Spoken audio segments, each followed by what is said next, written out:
CM Revanth Reddy నేడు అసెంబ్లీలో సంధ్యా theatre ఘటన గురించి మాట్లాడుతూ అల్లు అర్జున్ పై తీవ్ర వ్యాఖ్యలు చేశారు. దీంతో నేడు అల్లు అర్జున్ ఆ వ్యాఖ్యలపై స్పందిస్తూ ప్రెస్ మీట్ పెట్టారు. అల్లు అర్జున్ అవన్నీ అబద్ధపు ఆరోపణలని చెప్పి ఆ బాబు గురించి బాధపడుతున్నారని ఎమోషనల్ అయ్యారు. అయితే అల్లు అర్జున్ మాట్లాడిన తర్వాత అల్లు అరవింద్ మాట్లాడారు. అల్లు అరవింద్ మాట్లాడుతూ పుష్ప సినిమా ఇంత పెద్ద సక్సెస్ అయింది, దేశవ్యాప్తంగా రికార్డులు సాధిస్తుంది.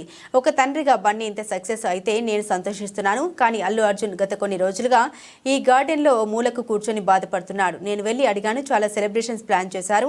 వెళ్ళు, కనీసం బయటకు అయినా వెళ్ళు, ఇక్కడ ఇలా ఎందుకుంటావని చెప్పాను. కానీ తాను ఎక్కడికి వెళ్ళనని చెప్పాడు. ఇంత సక్సెస్ అయినా తన అభిమానుల ఫ్యామిలీ ఇలా అవ్వడంతో చాలా బాధపడుతున్నాడు. అల్లు అర్జున్ని అలా చూస్తుంటే బాధగా ఉంది. ఇవాళ కొన్ని అబద్ధపు ఆరోపణలు రావడంతో క్లారిటీ ఇవ్వాలని అనుకుంటున్నాం, అందుకే మాట్లాడి క్లారిటీ ఇచ్చారు అని తన ఆవేదన మీడియా ముందు తెలిపారు.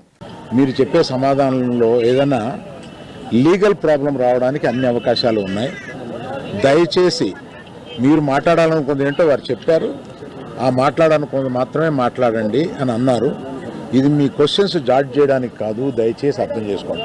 It is an insistence from the lawyers not to answer the questions, not to take the questions. Sir, మీరు కూడా క్వశ్చన్స్ తీసుకోవాలి. ఏమండి? మీరు కూడా క్వశ్చన్స్ తీసుకోవాలి. అదే part of the system. Just one clarity, No, let me, I wanted to tell something. Let me complete.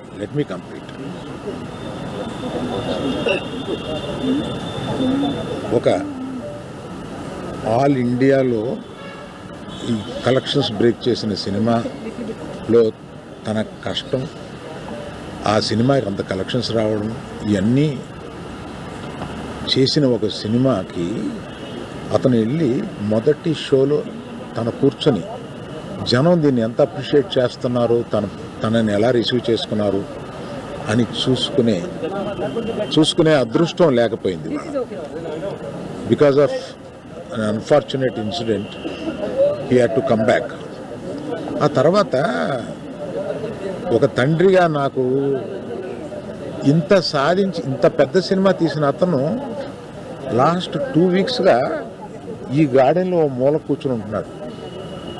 రోజు ఆ పైన ఉంటున్నాడు, లేకపోతే ఇక్కడ ఉంటున్నాడు. నేను ఒకసారి ఈ గార్డెన్ దగ్గరికి వచ్చి, ఏంటయ్యా ఇట్లా ఉంటావు నువ్వు, వెళ్ళి ఫ్రెండ్స్ దగ్గర కన్నా వెళ్ళు, లేకపోతే ఏదైనా ఊరన్నా వెళ్ళు, ఏదైనా బ్రేక్ తీసుకో, ఇందులోనే ఉండి నువ్వు ఇట్లాగ మరోజుగా ఇలా కూర్చుని ఉంటావు, దేశం అంతా నీ సినిమాని సెలబ్రేట్ చేసుకుంటుంటే నువ్వు ఇట్లా కూర్చుని ఉంటావు అంటే, సో అన్ఫార్చునేట్ ఇన్సిడెంట్ కరెక్ట్గా ఇప్పుడు జరిగింది. We don't know why, but the nature did it like that.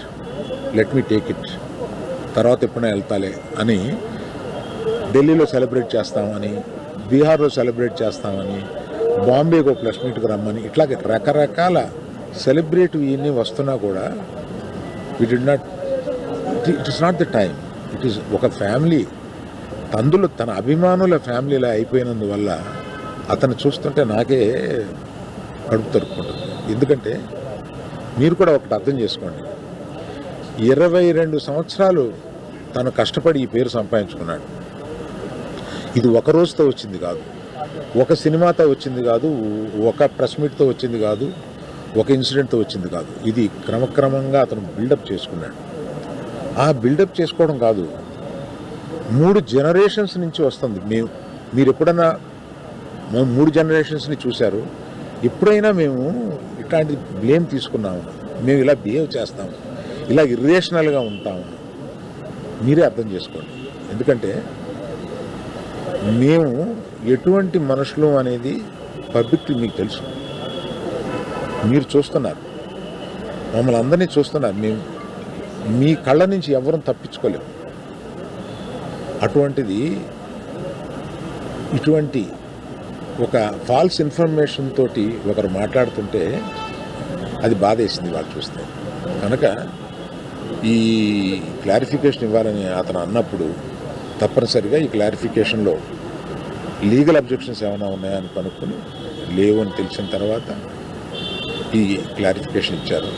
దయచేసి ప్రెస్ వారు, ప్రజలు మీరంతా ఆదరిస్తే, మీ అభిమానంతో పైకి వచ్చిన కుటుంబం మేము, ఆ అభిమానాన్ని అర్థం చేసుకుని ఇలాగే కంటిన్యూ చేయమని నేను కోరుతున్నాను. Thank you sir.